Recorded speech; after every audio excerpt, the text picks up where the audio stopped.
Welcome to the Just Jim radio show. We're here on another beautiful day in paradise, sharing inspiration, information, all the I words apparently, and a couple of the E words there, but really just here to open up and talk about ideas and concepts and insights, techniques, methods that can help you get a better look at you, at life, at what you want, how you want to create it or make it happen. And gosh, there's a never-ending list of those kinds of ideas to talk about, sometimes done through interviews and conversations. Today, you'll be listening to me talk about freedom is in the eye of the beholder, the law of freedom. Yeah, I know. I thought you was beauty is in the eye of the beholder, but actually, it's freedom is in the eye of the beholder. It's how you see it, and how you see it makes a difference in your life. Something else that makes a difference in life is the center that I'm the pastor of, Sarasota Center of Light. Been doing this work, just Jim, recently, but helping people in their spiritual development and personal development for over 40 years. Medium, teacher, healer, counselor, speaker, radio host, just about any way I can share a little bit that makes a difference. That's what I'm here to do. Help people find their relationship to God, to spirit, their higher purpose, to their inspiration. Just basically have a better life and have a little bit more fun. Fun's really important when it comes down to that. Today, I want to talk a little bit about the law of freedom. Well, don't get worried. That's not anybody telling you what to do. The universal law, it's a law of truth. It's talking about freedom and what it means and its benefits and the ways that it makes a difference in our lives and how we can create more of it. And when we are in it, how we can experience life in a more fulfilling way, choose differently, express differently, experience differently, share differently. Gosh, in fact, freedom is the opening through which everything occurs, really. Boy, are we in the middle of this. We're starting this new year. Oh my gosh. We thought that the year ending was one thing. Now the year's beginning, and it seems like it's speeding up already, and there's never enough room, much less time for anything. But the law of freedom is a universal law. Universal laws are not something that tells you what to do. They are part of most philosophies and religions. They're the truths of life, not of an individual, not of an opinion or something like that, but not even an interpretation. They're universal.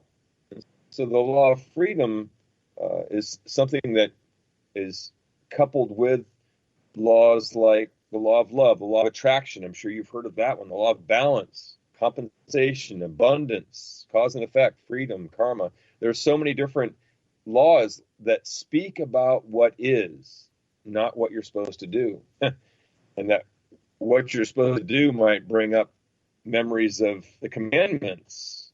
And this is showing no disrespect to them at all, because the commandments are wanting to tell you what you should do in order to live a more fulfilling life, to live in alignment with that connection to and the guidance of and relationship with God, Spirit, and in the Christian faith.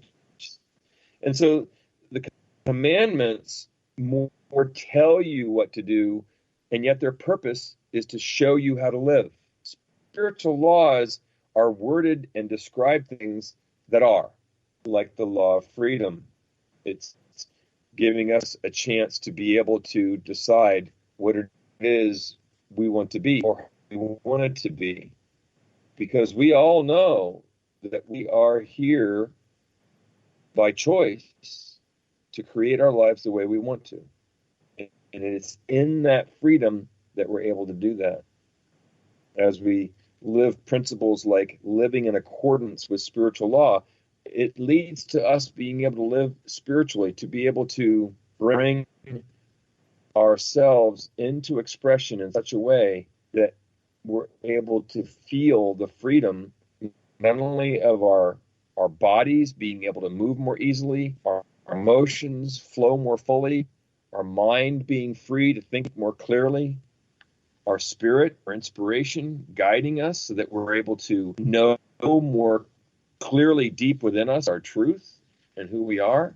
Freedom is a huge piece of the puzzle in who we are and how we live our lives. The literal definition of the law of freedom, or at least the reference to the law and described, is free will and the power of choice. We are ultimately responsible for the choices we make. And as importantly, we respect each other's individual power of choice and personal beliefs. Something missing in so many different ways of seeing things and philosophies and religions and so on. We each have free will. We each get to choose. And we are responsible for those choices. Who else would be? And yet responsibility isn't just what we're supposed to do. It's our ability to respond to life. And with more freedom in it, by the choices we make, we're able to move more easily and bring ourselves to our lives more openly. This is the feeling that freedom is meant to bring to our hearts, being able to express more love, our souls, our inspiration, be able to just have more openness in our lives to be who we really are. This law does not tell you what to choose, what to believe, or what to practice. It states you have free will, the power of choice. So, I know you've got a boss, you've got a wife, you've got a husband, you've got, there are those who you have chosen to help you make decisions in your life. We'll put it that way. You always have that choice to be where you are, to be who you are, to live like you do. And so it's key that we also respect how each other sees things. It's not one way or another. It's how we're open to knowing our own truth, seeing others, and letting it be. The Beatles had it right. Let it be. And in letting it be, what does that create more of? Freedom. Because we're not holding on so tight, or we're not so caught up in life. And we're able to really, truly be who we are and let others be who they are with acceptance, understanding, compassion. These terms that seem hidden sometimes in our interactions in the world and in the media and what it's talking about. And yet we, in every moment, through the law of freedom, have the choice to open up in such a way to allow that gentleness and that compassion and that understanding to be part of who we are. This is key, a very, very important point. It isn't what you believe. It is how you choose to be as a result of what you believe. It's how you choose to be as a result of what you believe. It isn't your beliefs being used like a weapon to convince or to convert or to make someone else be what you think they should be or how it ought to be. Oh, standing in your truth is very empowering, not against and not in retreat. In the moment, being who you really are. And it's the reflection of that peaceful truth, that powerful and yet gentle truth that is felt and seen and experienced by those who you relate to, interact with, as you walk through life. And it awakens within them a knowing of theirs. Responsibility is a part of the law of freedom. We are responsible for the choices we make. And through personal responsibility, we make our own happiness co-creating or working in alignment with these spiritual laws. Buddha said if we want to gain awakening, we have to follow a path. But the choice as to whether we want awakening is ours. Awakening, enlightenment, self-realization, finding our truth, being it in the world is available to all. There are no limits. Each and all has the opportunity to choose as they will, with their will, and in their freedom for their own awakening. And you must choose. That's what you want. Freedom is not just of choice. Freedom, no matter what you believe, is all the same universal truth. Woven through whatever you believe is the desire to live a more fulfilling life, to live a more peaceful life, to experience more love, to see more beauty, to express more of who you truly are. So freedom isn't bound. Neither is joy or peace or love. Not those that we've defined can be taken away or given or received, but these are states of our being that allow us to live in the fullness of who we truly are. Even religions and philosophies that declare within their dogma the exclusion of other religions have this common thread of spirituality, spiritual truth that's running through them.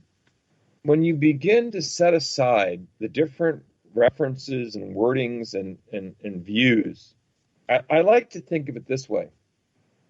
When you have 1,000 paths at the base of the mountain and all the paths are leading to the very peak of the mountain, the further you go up to the destiny of the peak of the mountain, the fewer paths, they start to come together. It's almost as if you look over and go, oh, that looks very similar. Yeah, there are differences, but guess what?